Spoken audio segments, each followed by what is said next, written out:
There's a plot of land along the Mississippi River south of Muscatine that's home to a variety of special ecosystems, including plants and animals like turtles and snakes that are rare or endangered in Iowa. It's called Big Sand Mound Nature Preserve, and a lot of Iowans have never heard of it.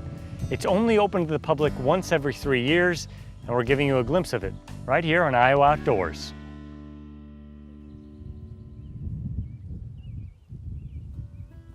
Iowa is known for its tall grass prairies, woodlands, and fertile black farming soil. But near Muscatine, you'll find a special place that breaks the mold.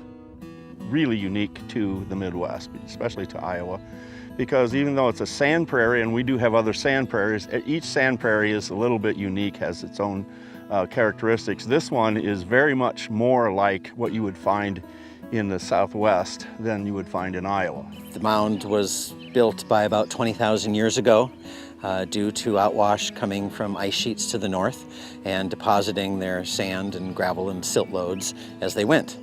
After that time period, when the Ice Age ended, there was lots of water from melting surging down the Mississippi River Valley, and it removed a lot of that sediment. And so by about 17,000 years ago, the Big Sand Mound was in place as a unique structure. There were other sand mounds in the area, and there still are other sand fields, but this is one of the biggest single mounds, I believe, remaining. The sand on these dunes is deep. Core samples show sand goes down 136 feet. The company that's now Mid-American Energy acquired some of the land and made plans to build an energy plant in the late 1970s. So they had an environmental study commission throughout this area, and they were astounded at what they found. They realized right away that this is a really unique, special area. Mid-American Energy set aside 420 acres for a nature preserve. 4 years later, Monsanto added 90 acres of its adjacent property, and together, the two companies formed Big Sand Mound Nature Preserve. The ecosystems include upland and floodplain forest, wetlands, shallow ponds, and sand prairie.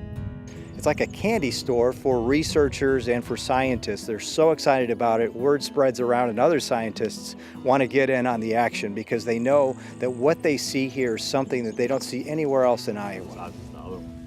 Some of the research is aimed at animals on Iowa's endangered species list, the western hognose snake and the yellow mud turtle. It's the only place in Iowa you'll find them. The yellow mud turtle isn't actually yellow in this region. They're brown.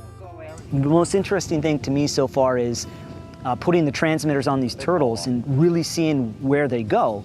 We've got some temperature loggers out there to try to correlate the soil temp, the water temp, the air temp on what stimulates the turtles either to move from hibernation into the water, from the water back up to estivate, and then eventually back into the water for the summer, and then eventually back up into the sand to hibernate. What are the very important habitat types, or where this turtle's spending 50% of its time, 95% of its time, and how much area it requires to meet all of its ecological needs. And so knowing their behavior, when they're under the ground, when they're up, can allow us to kind of change our management practices and hopefully protect them even better. Back in the 1980s, researchers estimated 3,000 to 5,000 yellow mud turtles at Big Sand Mound. Now, there might only be 30. It's important to continue to do this type of monitoring to see and make sure that that population persists here, because that's the only place we can find them. And so the daily routine is to come out, walk the fences. We walk the whole length of the fence. There's probably 2 kilometers of fences out here right now. So we walk up them and look for any turtles in buckets. We tend to find a lot of box turtles, not even in the traps, but just in the areas. And so we snap a picture, it records GPS off of our devices. We hit a few buttons and it saves it, and later sends it to a database that we're using to monitor. So, when the researchers find a new turtle, they notch a unique identifying pattern on the shell. The preserve has possibly the biggest and strongest population of ornate box turtles in the entire country. The ornate box turtle and the yellow mud turtle will spend their winters in the hill, in the sand. They go down, they dig down deep, they get below the frost line. They're able to spend the winter down there, and so they don't freeze. And in the spring they come up, and they both emerge out of the hill. They come down into the prairie areas, except the box turtles stop, and the mud turtles keep going down to the water. Western hognose snakes caught for the first time are injected with a tiny avid chip that can be scanned and used for record keeping. The buckets and traps along the fence lines sometimes catch other critters, like the 6-line race runner lizard, other snakes that call the preserve home, like the racer, and the plains pocket mouse, which is also an endangered species in Iowa. We continuously find things here that we didn't know were here, or that are only found here, or only a large population is found here. It's really enjoyable to just discover things and to see things that you don't normally see. You can't create these. So I've done much research on reconstructed, restored, and native prairies and wetlands. The reconstructed and restored ones can have at least some similarity to the real ones in nature. They're not the same. We can't make a fully functioning wetland the same as we have in nature, or from my viewpoint, same thing with prairies. Fire and grazing were part of what shaped this and what made this the unique site that it is today. And that's part of the reason why we have the biodiversity we have here today. We can reintroduce fire. We can reintroduce grazing. So then the question becomes, when do we do that, and under what conditions do we do that to benefit the broadest suite of species that are on the site and what make it unique? The harsh conditions at Big Sand Mound create a welcoming environment for plant species that are unusual for Iowa.